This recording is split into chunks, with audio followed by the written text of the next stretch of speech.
Chief Justice, Deputy Chief Justice, distinguished judges of the Supreme Court, actually 3 questions were asked that are relevant to our submissions yesterday, paraphrased as follows. 1, if the National Security Advisory Council 4 knew the results before they went there, and 2, why would the result not be announced the next day to build consensus?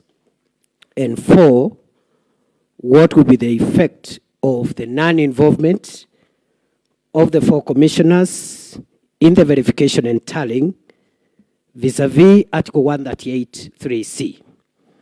Our response is as follows.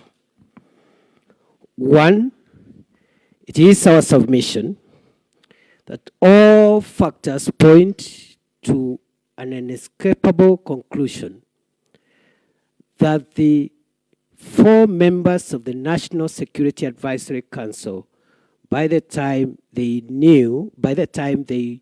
went to the Bomas of Kenya National Tallying Center, and by the time the head of public service placed a call on the returning officer of the presidential election, by that time, they knew.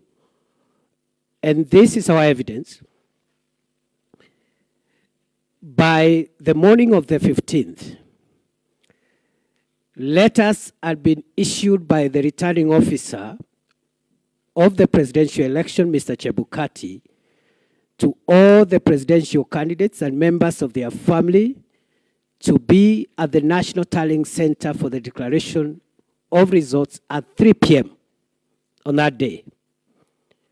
And my client already had received that invitation.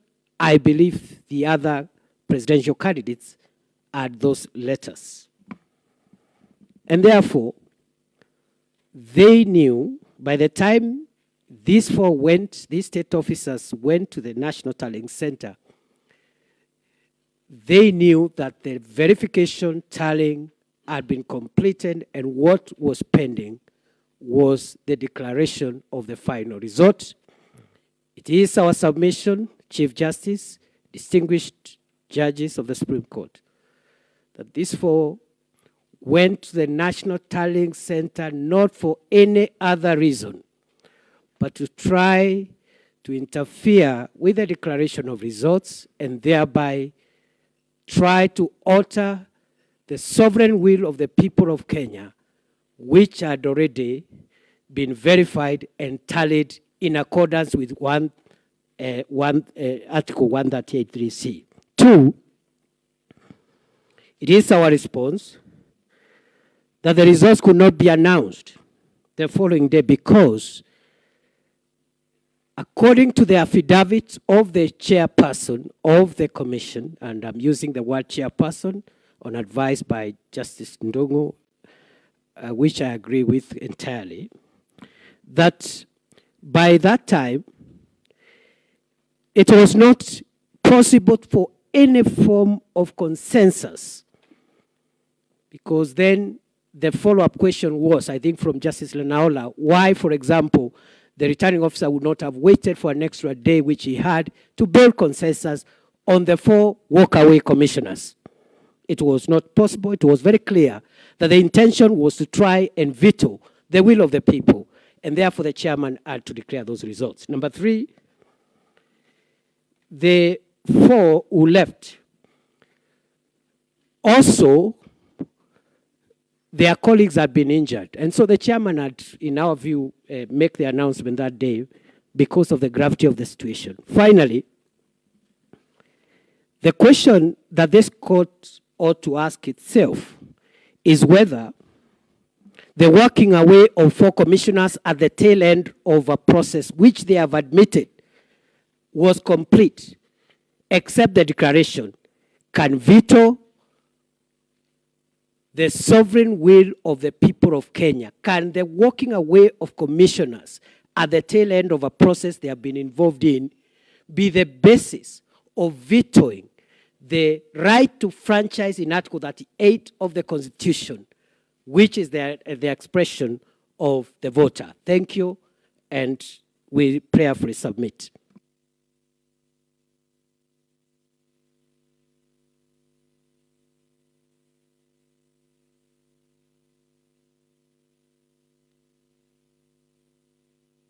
Chief Justice, my lords, Deputy Chief Justice, Lady Chief Justice, I'll begin with the question which was asked by Justice Lenaola, and that is, what orders are we seeking? The orders we are seeking is for this honorable court to dismiss the allegation by the second respondent on oath, which have not been accompanied with sufficient level of evidence to justify proof beyond reasonable doubt as required by the Constitution and as determined by this court in advance. And that evidence is beyond the political statements which have been made by my learned friend, Professor Kindiki, just a few minutes ago, and which have never been put on record. On the issue of Rule 87.3, my view and my humble submission is that rule, contrary to the provisions of Section 39 of the Elections Act, and Article 183, 3C, is the only regulatory framework which confers those powers which have been reserved for the Commission and grants them to the chairman.